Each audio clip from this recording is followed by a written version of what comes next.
Today we have a great pleasure to invite Ellis Owen from Tsinghua University to speak. And Ellis got his PhD from University of College London just last year. Very fresh PhD. And now he is a SICA fellow at the Tsinghua University. And he is an expert of the cosmic ray physics. It's very interesting. Apply the cosmic ray physics to apply the different astrophysical phenomena. And today he will talk about the cosmic ray, the role of cosmic ray in the distant galaxy. So let's welcome Ellis. Thank you very much. Thanks for coming on, myself, and thanks again for the invitation again. What is CICA? So it stands for Centre for Informatics and Computation in Astronomy. So it's a new centre that's been set up in the last year or so, actually. So I think I gave a talk last year. I think 11 months ago. I just checked my calendar. Just also It's a seminar, so right. So I think some of the slides, there is some overlap. So for those of you who attended my talk a year ago, please bear with me. The first 10 minutes will be quite similar, but then there'll be new stuff towards the end. So I'm going to talk about cosmic rays and the implications they can have in, I say distant galaxies here, but I'll also touch on nearby galaxies and also the Milky Way. And the implications that these otherwise unseen objects could, otherwise unseen particles can have on astrophysical scales. And towards the end, I'll talk about how we might actually be able to see their effects and understand what they're doing and diagnose their presence in certain scenarios with various techniques. So I'll start off by outlining the context. So these are the sections that will be the same as my previous talk. When I'll talk about the role that cosmic rays can have in star-forming galaxies, how they can interact in these environments, how they're transported in starburst galaxies. Before moving on to a closer look to say the subgroup physics, look to see how cosmic rays can actually engage with their environments in the ISM, these star-forming galaxies. And then I'll move on to the observational signatures of these kind of interactions can have, so through the ionization effects, through the ion-producing interactions, and what hope we might have in the coming years to diagnose the presence of cosmic rays, look to see what they're doing and how they're impacting the star-formation issues in these environments, their general evolution, and so on. I think a lot of this is work in progress, so many of the slides will be showing you current status of work or open questions rather than solved problems, but I hope that I can give talks again in the future where I can answer more of these questions as I go along. And if you do have any comments or questions of your own as I'm going through, please do interrupt me. I'd be happy to try and answer them. So star-forming galaxies in the universe, we have a few nearby examples that we can look at and are very well studied. So these prototypical cases appear ubiquitously throughout the literature, NTHU 53, RT20 and NTHU. And these all exhibit much higher star formation rates than is seen in our own galaxy, the Milky Way, exceeding it by maybe 1 or 2 orders of magnitude. And connected to that is an elevated rate of supernova activity. And the reason for that is because the formation of stars yields the distribution of masses. Some of these stars will be very massive, they'll go through their life cycle very quickly. So within maybe less than a megajoule even, you'll see an elevated amount of supernova events after the onset of star formation activities. And from the point of view of high energy astrophysics and cosmic rays, actually it's the supernova event rate that's most interesting to me, because this gives us some handle on how much energy is being injected into the environment, how much cosmic ray acceleration is going on. So these kind of systems are forming stars very rapidly compared to the Milky Way. They seem to be triggered by some kind of event. I think in NGC 53 and NTHU, there may be a neighbour that's causing kind of disruptions. This is destabilizing the gas in the galaxy and allowing star formation to proceed. In the case of RT20, it seems to be more the result of some kind of cosmic collision, which again has triggered instabilities and collapse of an ambient reservoir of gas. Sorry, the supernova rates are measurements or estimates by These- assuming the initial mass formula? So I think in this case and this case it's an estimate. In this case it's an interesting kind of measurement. I'd say it's about right for the order of magnitude, but what they did, they counted the number of X-ray sources one year, and then they counted the number of X-ray sources the next year, and so there's an increase of 4. And that's how I think this is the therein study. And from that they said, oh, this is our estimate for the supernova event range. But within the literature it's sort of, an order of similar orders of magnitude, so these stages are going to be solved. So the star formation in these kind of environments relies on the disruption and collapse of an ambient reservoir of gas. So actually, if we looked at higher redshift counterparts, maybe the situation's a little bit different. And the reason I allude to this is because first they have a low mass, they still can maintain similar star formation rates, which indicates high star formation rate efficiencies. And this might point towards maybe a different mechanism driving star formation in these more distant galaxies, of redshift 5 or 6 or so on.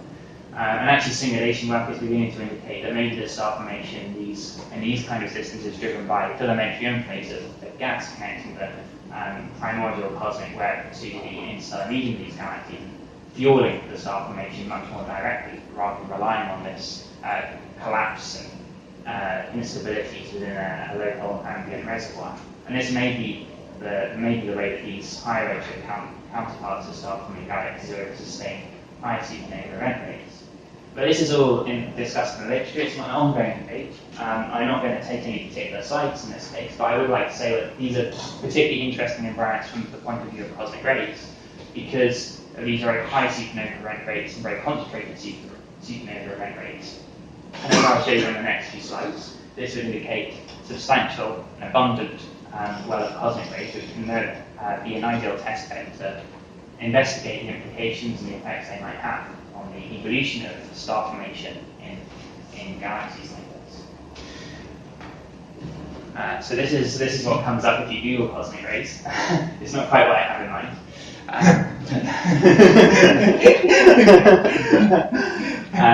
But the other type of cosmic rays, in star forming galaxies, well, we can start to look at how cosmic rays are accelerated. Cosmic rays are very energetic particles, and the key question is how do they get to these very, very high energies? And typically it's argued that what you need is a well of seed ionized particles and some kind of means of accelerating them. Typically this is taken as a magnetic shock. Whatever the exact acceleration mechanism that is invoked, typically some kind of criteria can be applied to get a feel for the maximum energy a system can accelerate cosmic rays to. This is called the Ellis criterion, and it's derived from very, very basic physics, so even I can understand it, hopefully. And basic idea is that an environment has a characteristic size and a characteristic magnetic field. A charged particle traveling through a magnetic field will roughly describe a curved path. For a cosmic ray acceleration to continue, the particle has to be contained by an environment, which means the radius of curvature must be typically smaller or comparable to the characteristic size of the environment. If the energy increases, the radius of curvature increases. So you get to a point at which the energy is such that the cosmic ray is no longer contained by the environment and therefore, in principle, could no longer be realistically accelerated by it. And using this criteria, we can get a feel for the kind of environments that accelerate cosmic rays, and either they can have a very strong magnetic field but a small size, or a weakened magnetic field and a much larger size, both of which can do the same job. For star-forming galaxies with high supernova event rates, we can get to characteristic energies of about p, so 10 to the 15 electron volts. And these are typically thought to be accelerated by shock acceleration processes and the shocks around supernova events through Fermi 1, Fermi 2, second order Fermi acceleration processes and so on. And this tends to lead to a distinctive parallel energy spectrum. We see actually that this arises within the Milky Way as well. The reason for this is because we think that these lower energy cosmic rays between a GeV or so and a TeV or so come from acceleration environments within our own galaxy. So again, this is indicating there's a TeV cutoff here at this knee, and then above the knee we have a slightly different parallel index in the energy spectrum, and the indication is that these are coming from more cosmological environments, let's say, so larger scale environments. These are coming from outside of the galaxy and penetrating into it from external sources. And then here we have an ankle I'll talk about this maybe a little bit more later. And this is mainly thought to be due to attenuation effects. So these cosmic rays are coming from cosmological sources, particularly these higher energies.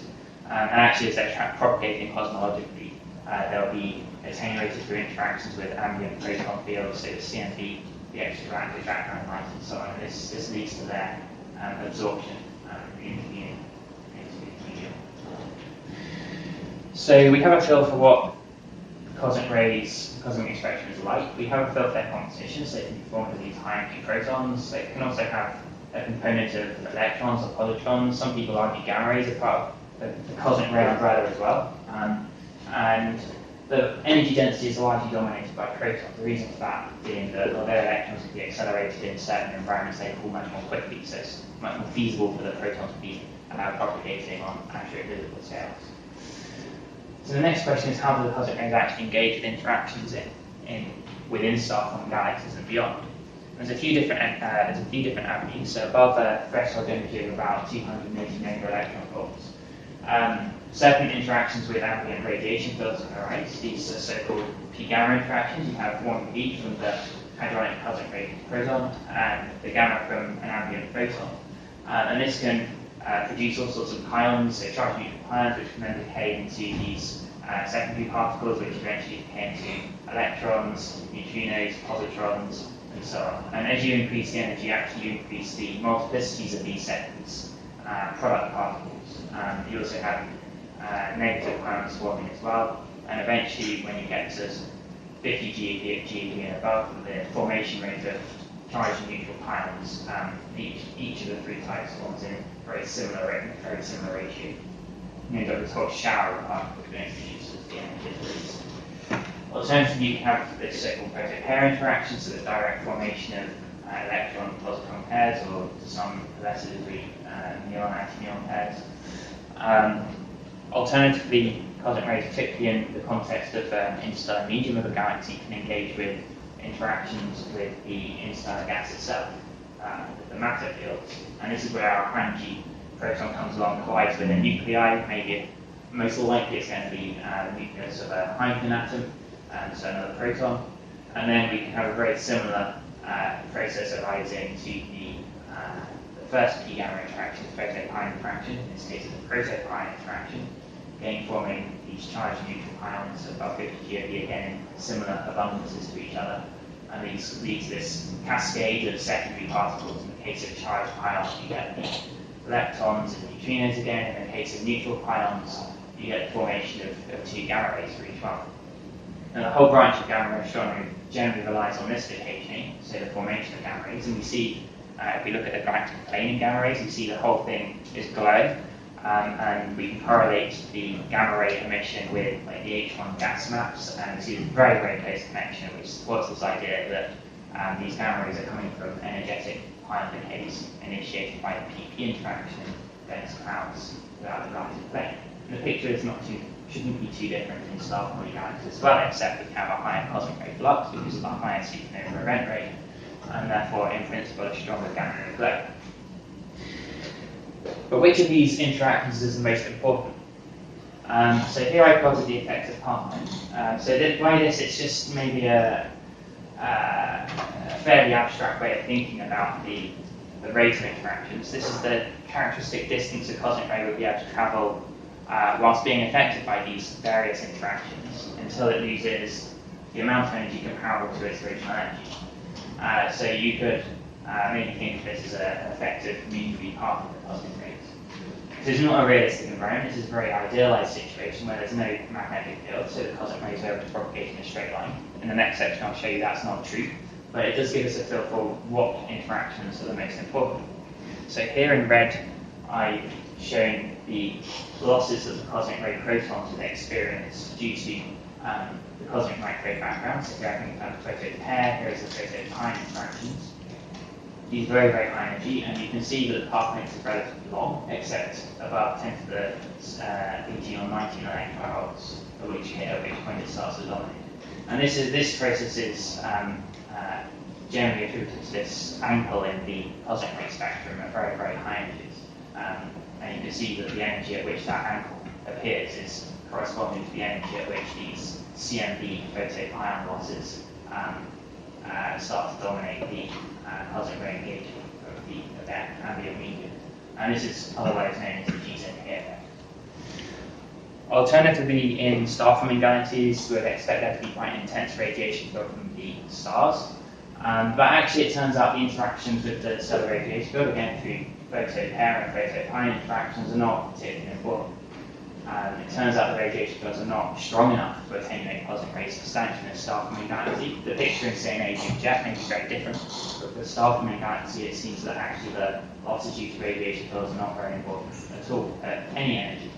And as a rough comparison, this horizontal line here is the cooling rate. It results in the cooling rate we would expect due to the expansion of the universe itself, and the radiation fields due to stars can't even compete with that.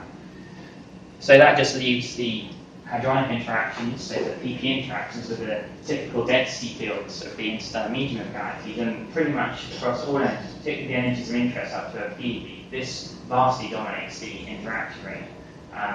And accounts for why we see this gamma ring glow in the MEV stripe in the galactic plane, and also suggests where the cosmic rays are interacting, and gives us a hint that the cosmic rays are maybe likely to be important for things like feedback, because they're very targeted in where they're interacting and delivering their energy. It seems to be focusing dense regions, and dense regions where stars are likely to be forming, which kind of motivates looking at cosmic rays as an agent for feedback in star-forming galaxies. So I mentioned that cosmic ray propagation is not free streaming in a typical galactic environment. Actually, cosmic ray transport can be described as diffusive, and that's because they're propagating in like this messy, turbulent, tangled magnetic field of the interstellar medium. And here I'm going to give some suggestion as to how we might model this, and give a very approximate picture as how the cosmic rays can be contained as the magnetic field of a galaxy after the magnetic field of the star-forming galaxy is saturated. So first of all, I'll start by looking at the protons, the hadronic component of the cosmic rays, because we believe this is going to be the most important for the cosmic rays propagating on kilopascal scale within a galaxy. And we can look at the transport equation. So this indicates how the particles will move and how they'll fall as they propagate along. Here we have the Pauling term. For hadrons, that's not going to be very important.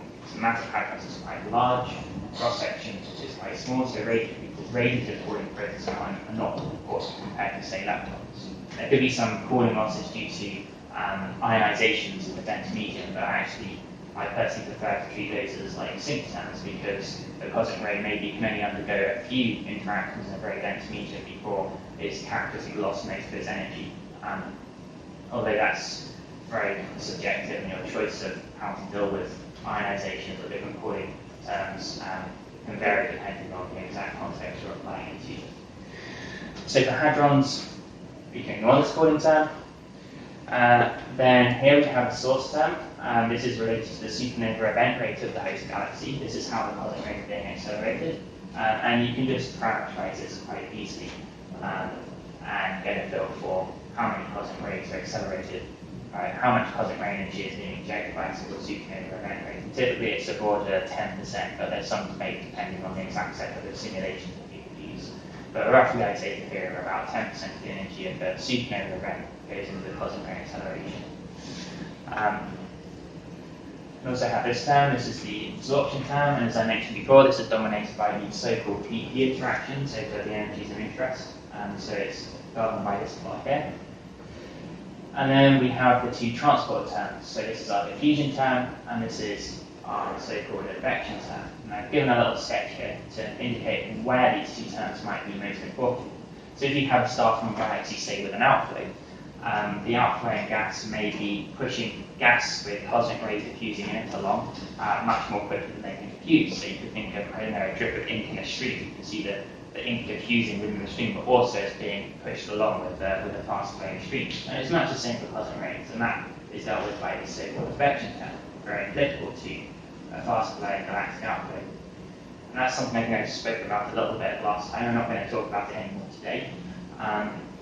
Instead, I'm going to focus on the diffusion term, which will be more applicable to the static, let's say the steady state interstellar medium of a galaxy. So there would be flows and winds within the ISM, of a star-forming galaxy, but typically they'll be within the ISM and they're going to transport the cosmic rays from one part of the ISM to another part of the ISM. They may be comparable with the diffusion speed, they may be slower, they may be faster, but for a global picture it doesn't really matter. They're not taking cosmic rays away, they're not taking cosmic rays in.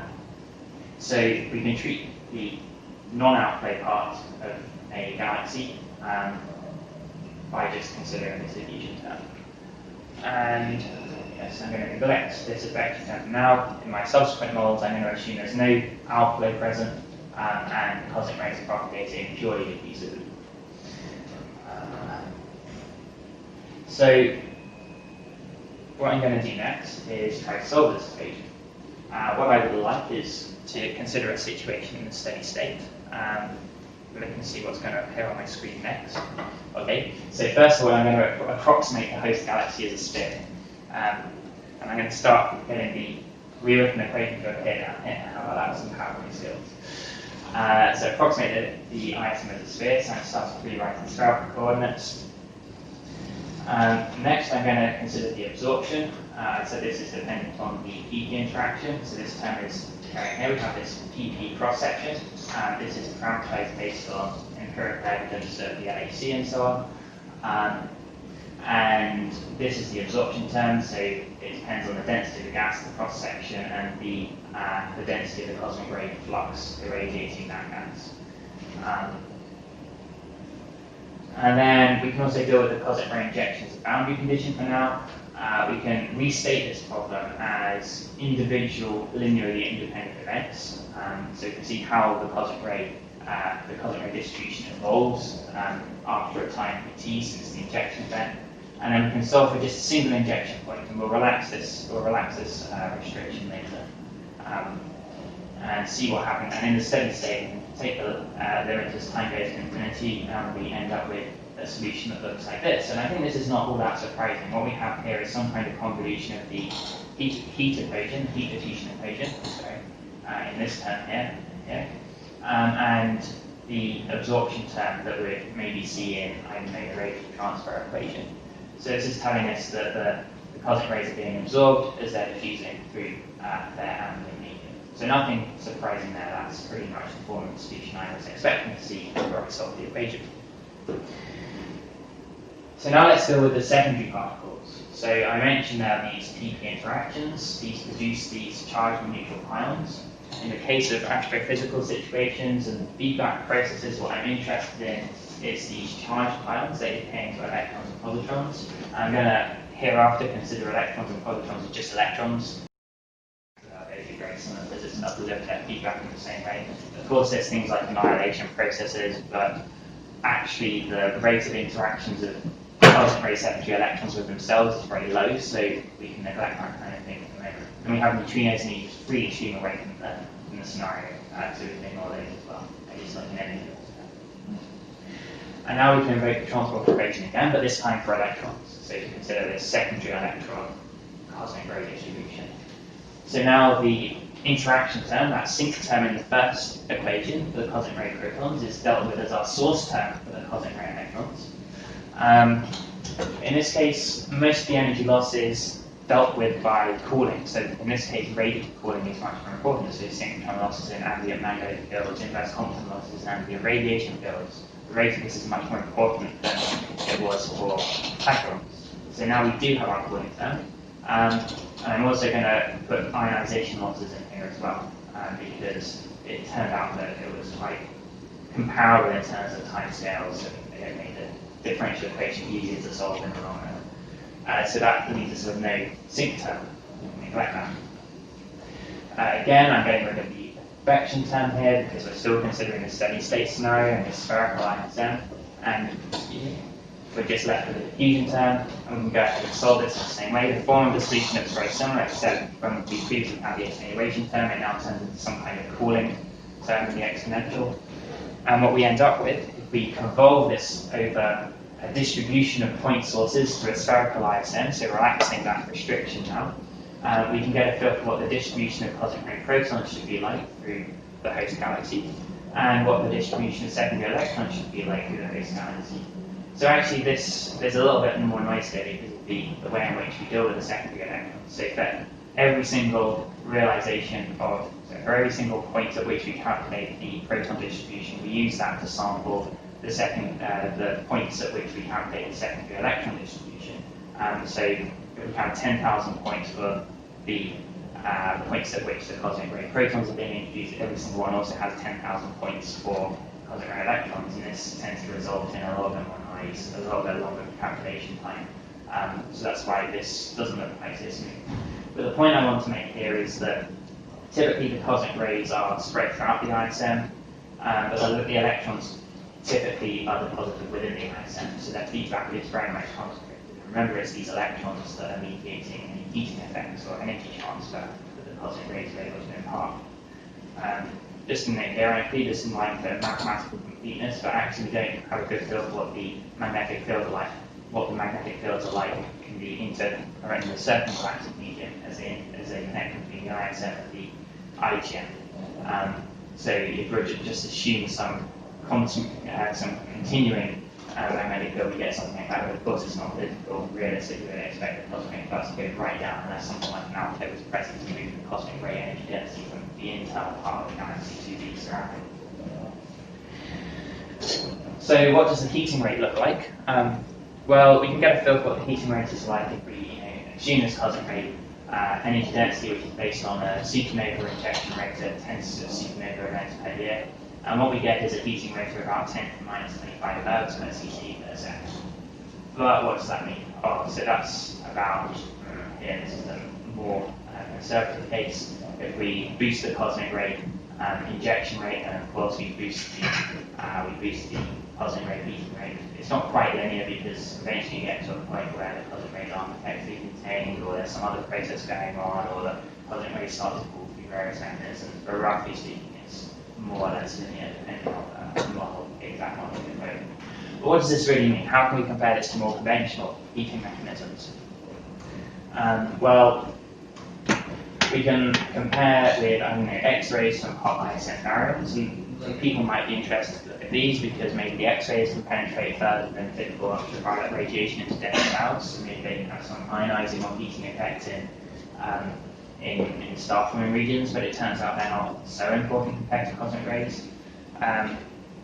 Alternatively, we can look at starlight. Here it's, so this is like dusty process starlight, which then leads to a heating effect.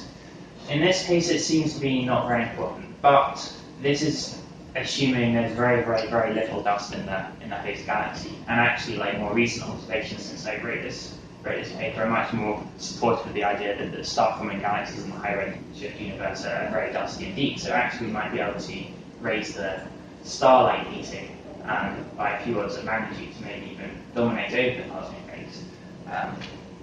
And that doesn't completely ruin the picture, which I'll come to in a minute. And just for comparison, if there's no galactic magnetic field and the cosmic rays are freely streaming, then we'd expect only a negligible heating effect. So the cosmic ray feedback is very much dependent on the containment in the galactic magnetic field. So I mentioned that it's not too much of a problem in terms of my research if the starlight is much more important, and that's because the cosmic rays deliver their feedback and heat the star-forming regions of their galaxy in a very different way to starlight.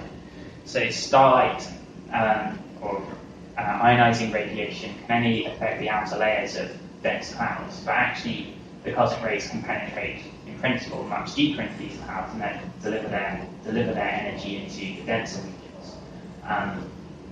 But the way in which they do this can be a little complicated because of maybe the magnetic field configuration of these environments. So we need to look at this a little bit more carefully. And of course, I know the context of this work is to look at cosmic ray feedback and their implications in high redshift star-forming galaxies. But actually, the best test bed for cosmic ray propagation into dense clouds is in our backyard in the Milky Way. So that's where I'll start when we start to take a closer look. So what does a star-forming region look like? In the Milky Way, we can look at something like IC 5146, star-forming region in Cygnus. This is quite interesting because it's got a whole different host of different kinds of star-forming region, like high-mass star-forming region, low-mass star-forming region, quiescent regions, have the structure here, which is very interesting. And we can start to look at magnetic fields permeating this using, say, dust polarization. So It's adapted from Jerry's paper last year. So you can see there's all these filamentary structures, and the lines seem quite ordered on some scales, but actually if you look at other scales, there seem to be some perturbations here. So it suggests that maybe the magnetic field orientation and structure is different on different scales. That's quite interesting, might have important implications for cosmic ray propagation and accretion. And I think, firstly, I appreciate many people in the room will know a lot more about this than me, but those that don't work on this, I'll give a quick overview as to how these kind of structures might emerge. So we have a ISM region which collapses under gravity. It's magnetized, so it drags the ambient magnetic field along with it as it collapses to produce this initial hourglass figure. See this in dust polarization of collapsing star-forming regions. And then, because there's more magnetic support perpendicular to the magnetic field compared to along the magnetic field, the ionized gas can collapse parallel to the magnetic field to create a pancake shape. And then there can be this collapse injects turbulence and some fragmentation of the subsequent pancake that emerges. The magnetic field that's pushed along with it can provide some support. The turbulence can mess up the magnetic field and may either facilitate collapse or prevent collapse, depending on who you ask. But essentially, the magnetic field becomes very messy on these smaller scales in these protostellar cores and clumps and so on. And maybe you get some magnetic diffusion through ambipolar diffusion, and then subsequent further fragmentation and collapse into dense cores, clumps, and maybe even stars. So that's why the magnetic field configuration is so complicated. But what is the implication of this in terms of cosmic ray propagation?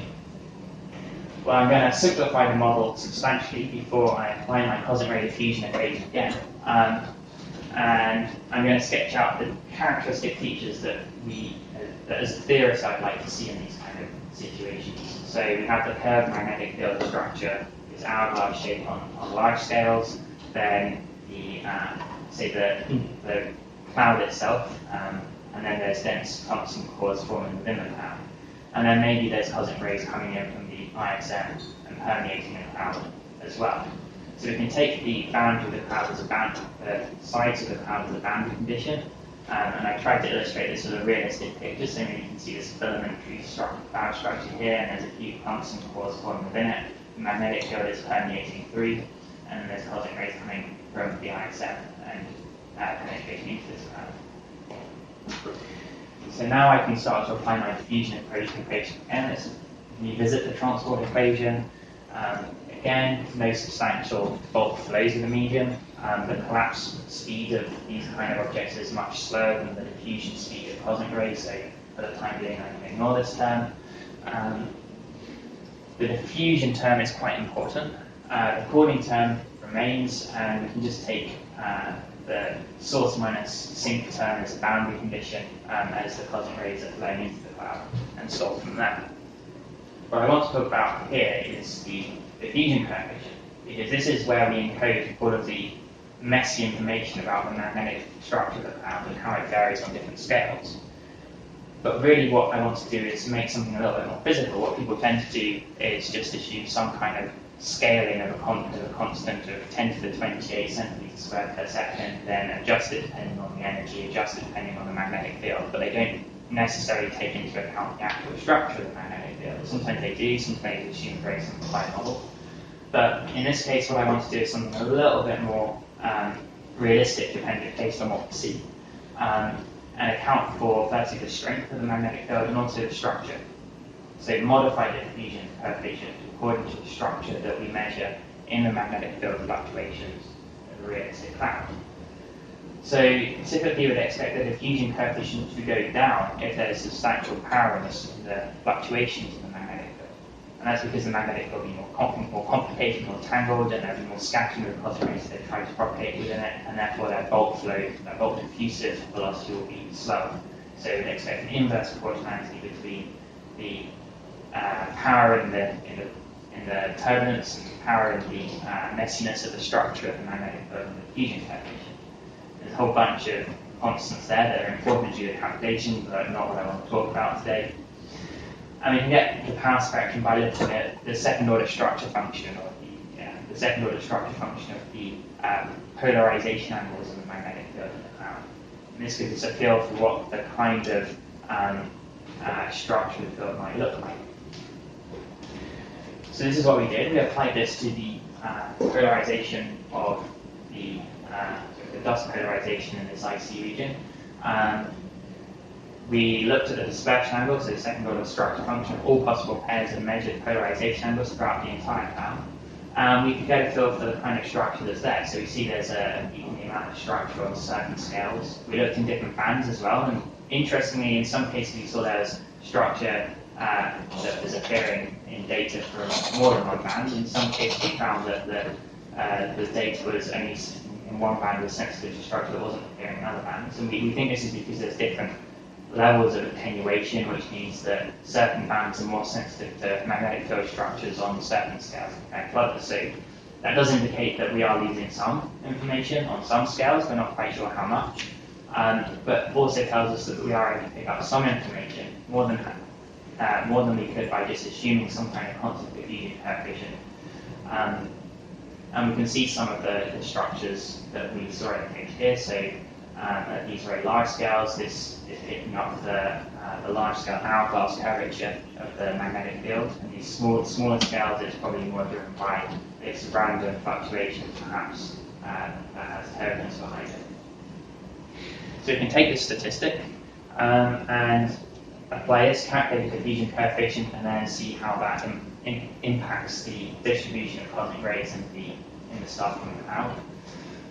But before we do that, I think it's important to get a feel for how the measure of the diffusion coefficient varies depending on which part of the cloud you look at. So in the earlier picture, I showed that there were many different regions. The magnetic field actually looked quite different in some parts of the cloud compared to others. In some places it's quite chaotic, in other places it's quite ordered.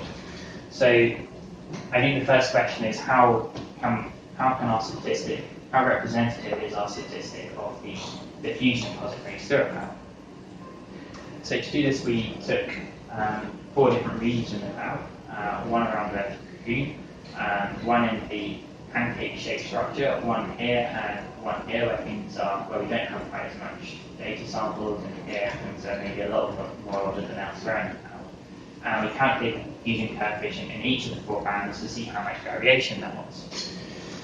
And actually we saw a little bit of variation, but nothing substantial. So let's take the H band, for example, or the K band. We see in each of the 4 different regions that it's not inconsistent with the diffusion coefficient being invariant throughout the cloud. Here there's maybe some support for a different diffusion coefficient in different regions of the cloud, and that may be because it's picking up more structure than the other bands are picking up. Because of the wavelength of the band, the amount of attenuation you're able to have in this particular band. And that's very much a motivation to look into this much more carefully in the future. But for the time being, we're going to assume that this is enough to support the idea of a roughly uniform diffusion coefficient around the cloud despite this varying structure. And the level of that diffusion coefficient is about 10 to the 29 to 10 to the 30 centimeters squared per second, so a little bit higher than that we'd expect in the broader ISM, which actually was a little bit surprising to me. But we apply this, so I take an average of these values weighted by the number of points that we use to calculate the diffusion coefficient in each of the bands, and apply this to the picture I showed you before, the idealized case, see how the cosmic rays are propagating in the cloud, what their distribution is like, and what their subsequent heating and ionization rates are. And actually, we can look at the ionization rates, and we see the vast majority of the ionization is coming from these lower energy cosmic rays. In this part of the spectrum, so this is the lower GeV, there's substantial uncertainty as to how much energy density is and what the spectral index is like. So you can actually support spectra that the cosmic ray ionization rates as high as 10 to the minus 14 per second, or as low as 10 to the minus 17 per second. The consensus at the moment is somewhere at this level.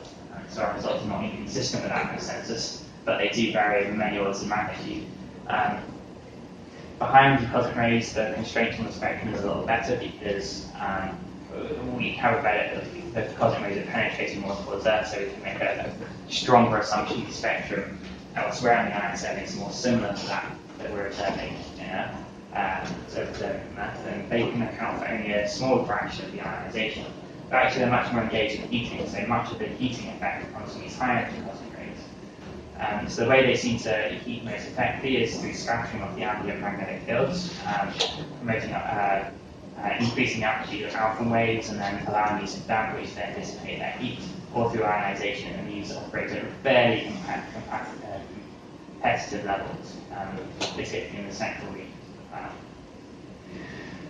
So what we see here is actually a slight elevation of the heating rate compared to the broader ISM, that average value I quoted earlier. And actually that average value I quoted earlier, 10 to the minus 25 centimeters squared per second, was for a situation where the ISM is filled with supernova events going off at 10 events per year, which is a couple of orders of magnitude higher than the Milky Way. So for the Milky Way, we should, if we're seeing a direct scaling, we should expect a heating rate of about 10 to the minus 27 or 10 to the minus 28, just by scaling that average. So we've got an increase of maybe 1 or 2 orders of magnitude here compared to the ISM average.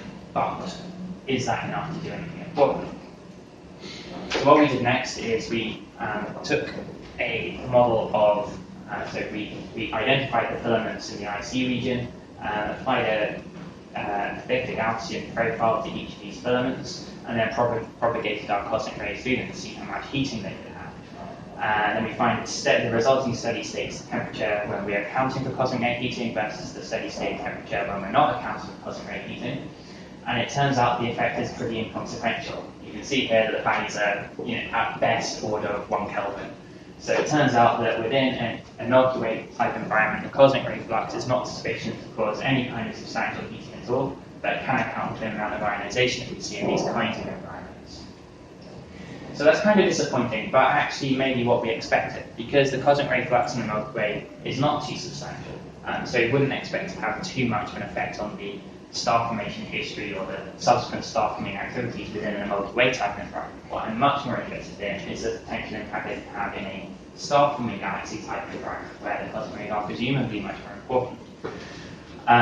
So if we boost the energy density from something like Milky Way, where the equivalent temperature is only increased by maybe 1 Kelvin or so, to a situation where the energy density is 50 times the Milky Way, in cosmic rays, then we can increase the temperature by a factor of maybe 4 or 5. And then we can look to see what happens to the genes mass of the cloud. So in a situation, in the most optimistic situation for NGC, for RT20, where the cosmic ray energy density is substantially increased compared to the Milky Way, actually you can increase the genes mass of a cloud by 1 order of magnitude through this extra temperature support that's coming from the cosmic ray heating. The implications for that would be maybe larger ISM clumps, maybe more bursty star formation because you have to accrue much more mass before the collapsing process can really begin. Or maybe some degree of quenching as well from the cosmic rays heating things up because it's taking longer to accumulate sufficient mass to win against the cosmic ray, against the pressure that's being built up by the cosmic ray. So this is certainly worth looking into in more detail. And one thing I'm starting to look into now is what implications this could have for the star forming history of the galaxy at higher redshift, undergoing more intense versus star formation, and how this might be quenched, or how the patterns of star formation might evolve in a galaxy like that compared to something more quiescent like the Milky Way. But for now, what I want to talk about is the potential observational signatures of cosmic rays in star forming galaxies. And one way we can look at it is actually based on the ionization that cosmic rays can cause. And this can allow us to identify certain traces. So we know that cosmic rays can cause these ionizations. They can ionize hydrogen, they can ionize molecular hydrogen in dense clouds, they can ionize other species that might be present, so like carbon, through these initiating reactions here. And these can allow further subsequent reactions to occur. So if you have another H+, then this can start reacting with any oxygen that's present to produce O+, or C+ can react with OH in the denser parts of the clouds, produce CO+, or H3+ can form as well. And these can initiate further reactions, forming things like OH+, HCO+, and other ways of producing OH+ as well. And some of them have lines that can be observed. And this can be a way in which we can trace cosmic ray ionization in these dense clouds. So we can balance these formation reactions against the destruction reactions, and in a eventually things will reach a steady state, and the steady state will be determined by the rate coefficients of these various reactions plus the cosmic ray ionization rate. So we can take ratios of species that are being formed, and from this deduce the cosmic ray ionization rate that is forming them. And this is quite a standard rate. This is quite a standard way to estimate the ionization rates of dense cloud-like cosmic rays. So this is one example. Say, if you look at say the OH plus line, it's often common to look at column densities of these species because then we can observationally compare the abundances along certain lines of sites to get a feel for what the abundance ratio is. And this can depend on things like the HG fraction, the rate coefficients of the various processes, the ionization fraction, and so on, and most importantly, the cosmic ray ionization rate here. The requirements of an ideal tracer are that firstly it's closely linked to the cosmic ray ionization rate. There's few interaction steps, so this reduces the amount of contamination you might get of other means of forming a certain species. The species needs to be relatively abundant, and needs to be observable, maybe ideally easily observable, maybe that's a bit too much, so observable. And a few candidates come to mind, so things like HCO+, Hg+, OH+, C+, CO+, and people have proposed some of these over the years in the literature. But none of them are really abundantly used for tracing cosmic rays in a non-ambiguous manner. And the reason for that seems to be a question mark over how truly observable they are and how safely we can use them as a tracer for ionization by cosmic rays. So there could be contamination by photoionization, so HCO+, CO+, OH+, they have electron potentials of around 13.6 electron volts. They're easily contaminated by photoionization, photon-dominated regions. So we can't necessarily say that any of these forms are initiated by cosmic ray ionizations because unless we can be absolutely certain we're well away from a photon-dominated region. I need to have a good feel for what the action environment, actually the environment is like before we can safely use these lines as traces of cosmic ray ionization.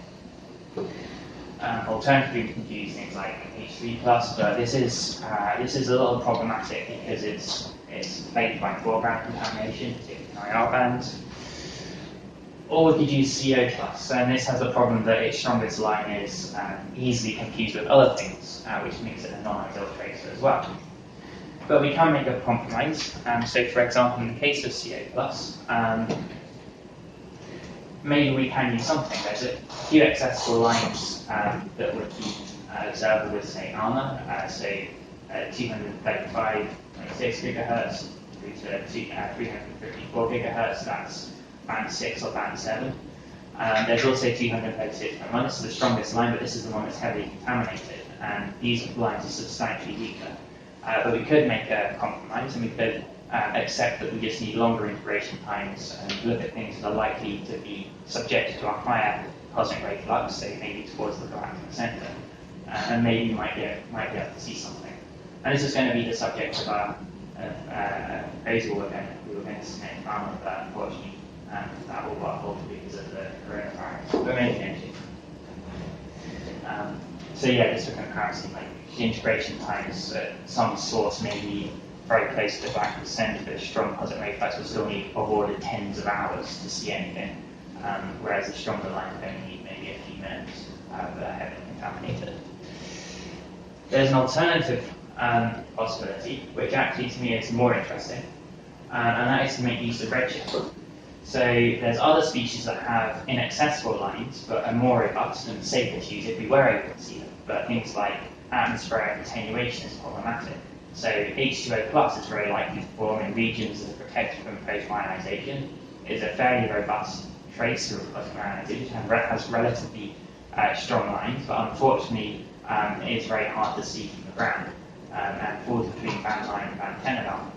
However, if we take a source that is not labeled, we could maybe consider a galaxy that's highly star-forming and maybe is emitting strongly in H2O+ due to cosmic ray ionization in its many denser clouds at a higher redshift, say redshift 2, then actually at redshift 2 all of these fall into observable bands, so maybe band 6. This is an idea proposed by Nick at the ALMA workshop earlier this year. And suddenly these higher redshift galaxies with substantial star formation rates could be observable in terms of cosmic ray ionization. And personally, this is very exciting to me because these are the kind of galaxies I'd actually like to look at and get a feel for what the cosmic ray ionization rate is like, because that gives us a feel for what the cosmic heating rate is like and the potential implications for cosmic ray feedback. We could take a completely alternative approach, and as a high energy astrophysicist, this is even more interesting to me, and that is to look at the gamma rays. So earlier on, I kind of made a postponing comment about these neutral ions that form, and then they became the two gamma rays, which we observed coming from the galactic plane, for example, in MEV, GeV, and TeV images. But actually, we can use this as a tracer of the cosmic ray activity in more distant galaxies as well. And I think maybe not R220, but some nearby star-forming galaxies, the NTHU 5-3, and there's about 11 others, have now been detected by Fermi in gamma rays. So this should be plausible. When we go further away, there is a problem that the gamma rays can get attenuated by extragalactic background radiation fields, CMB and so on. But if there's enough of them, and if we look at a large enough populations of backlight, then maybe we can see something. And this is where the other idea comes into play. So let's go to cosmology to start off with. The structure of the universe has a distinctive scale. There's a third scale at which galaxies will be separated from one another, and that we can see in the Proud spectrum. And this is in Euclidean wave number. If we translate this to physical space, that means that this preferred peak of separations will have a redshift dependence. So this means that the star-forming galaxies, which are emitting gamma rays, will have a separation, a characteristic separation that is dependent on their redshift. So will other populations of things that emit gamma rays. So one example could be AGN, and these will have certain redshift distributions, but their redshift distributions, their abundance with redshift will actually likely be different to star-forming galaxies because their gamma ray emissions get driven by different processes. So we can get a feel for what the redshift distribution is like for star-forming galaxies that are emitting gamma rays compared to, I don't know, AGN or something. We can get a feel for what scales they're contributing to in the extragalactic gamma ray background. And this gave us the idea to look at the anisotropies in the extragalactic gamma ray background. So it may be possible to distinguish not just between star-forming galaxies and AGN using this technique if they have different peaks in their redshift distribution, but maybe we can even look at different subpopulations of star-forming galaxies where the gamma ray emission is driven by star formation peaking at different redshifts. And if we just take a baseline model informed by all of the preferred star formation rate functions, redshift distributions, so on in the literature, we end up with anisotropies that look like this. This is preliminary at the moment. So we get a peak at a distinctive scale. And now the question is, could this kind of thing be observable? It should be sensitive to things like variation at the peak of the redshift of star-forming galaxy populations. At least those are efficient as gamma ray emitters. It could be sensitive to the star formation rate function, the luminosity function, the inherent properties of these galaxy populations. And it could be sensitive to, I call these propagation effects, so intergalactic magnetic field structure, intergalactic radiation fields, which produces cascade process, which can then change the scale at which we're seeing the gamma ray emission. But I think the first question before we start to get excited about using this as an astrophysical tool is whether or not this gamma ray background and the anisotropies in it would be detectable either with the present generation of instruments or the future generation of instruments. So we can look to the upcoming CTA. This is the CTA consortium's current proposed sensitivity. We expect that the flux, from star-forming galaxy population propagating from star-forming galaxy population from redshift 0 to redshift 3, their combined extragalactic diffuse unresolved flux should be of order 10 to the minus 16 centimeters per second at TeV. Would this be detectable? Unfortunately, that's way down here compared to the CTA sensitivity, and it needs integration time of 1 to 2 years, which is very disappointing. Just as a side note, I mentioned CTA North here, and I'm comparing to CTA North because this is the side of the observatory that will be pointing out of the direction plane, and is therefore more useful for extragalactic gamma ray background studies, and is also in a more advanced state of construction and commission. However, the story doesn't stop there, because there is a key science project that is dedicated time with the CTA observatory. It will be observatory time, it will be reserved. And the plan is that this will cover 25% of the extragalactic sky and give an integration time over a few years. So actually this suddenly starts to become enough to potentially see a signature in the extragalactic gamma ray background. So I think it's very much worth considering, it's very much worth using this as a potential tool, studying it more, and we're now at the stage of developing models to understand what kind of implications different star-forming histories, different redshift distributions of star-forming galaxies might have on the extragalactic gamma ray background, and whether any signatures could be resolved given the expected sensitivities and angular resolution of CTA. So that is pretty much described above at the moment. I'll give a brief summary here. So the motivation is that cosmic rays are presumably abundant in these kind of environments. They're interesting to look at because they have implications for star formation history and quenching. Maybe they can account for interesting star forming histories in high redshift star forming galaxies and post starbursts. And maybe this is maybe the actions of cosmic rays is traceable from indirect measures, so these ionization-based emission lines or gamma ray emission, which may be signatures in the extragalactic gamma ray background. So I think that's pretty much all I wanted to cover today. Thank you very much for your attention. Thank you very much. Any questions? Two questions. One is that you study at the IC5 something, but you didn't see the effect. But why you didn't just to see the effect of the cosmic ray radiation to the molecular gas? Why don't you observe the molecular gas next to the supernova remnant, and which may stronger cosmic ray? I plan to do that. We didn't have the data to hand. Oh, I see. Yeah. I see. Then the second question is that you mentioned you got time for ALMA, but the CO plus. Maybe I missed, but why not HCO plus, but CO plus? HCO plus should be much stronger than CO plus. Yeah, so HCO plus could be another possibility. The integration times are a little bit better, but I think I was concerned about maybe more contamination through photoionization. That's chemistry. Yeah. Yeah, differentiation. Exactly. Different. Exactly. Yeah, I see. Okay. Thank you. Yeah, so just a follow-up comment. So if you like to detect CO plus, then probably it's easier to observe the absorption line of molecular cloud against the background quasar. So there are a few of them which happen to be behind the molecular cloud. Well, Sagittarius A star is one of the cool ones, and Biolac and 33111, so they also happen to be background to very dense cloud. But he wants to see the heating effect to the. So yeah, once we have the ionization, we can infer the cosmic ray density at that point, and then we can get the heating from that.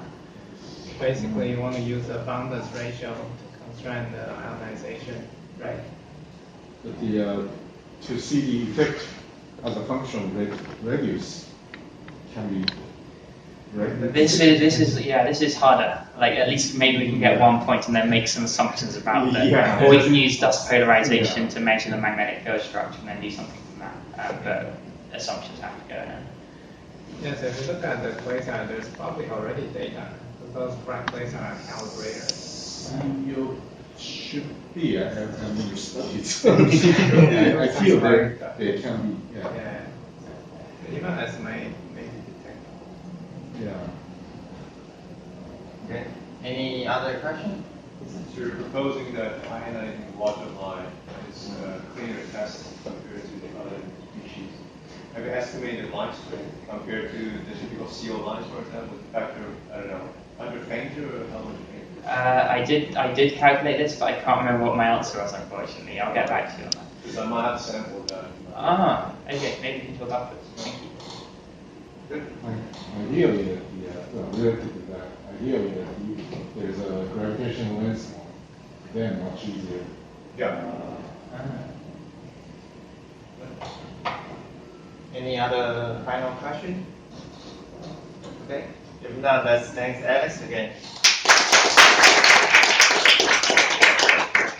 May I take 1 more minute of your time to take advantage of the situation and advertise our upcoming astronomy winter school? Yes. So if anybody is interested in planning astrophysics, we plan to hold a winter school in maybe January or February next year at Tsinghua, aiming towards graduate students, early career researchers. We will have 6 lecture courses covering gamma ray theory, cosmic ray theory, phenomenology, observation, instrumentation from international leaders in the field, plus a few seminar-style highlight talks. In-person or online attendance will be possible or run as a hybrid event. So I'll circulate an email soon. Please check it out and sign up if you're interested. Thank you. Thank you.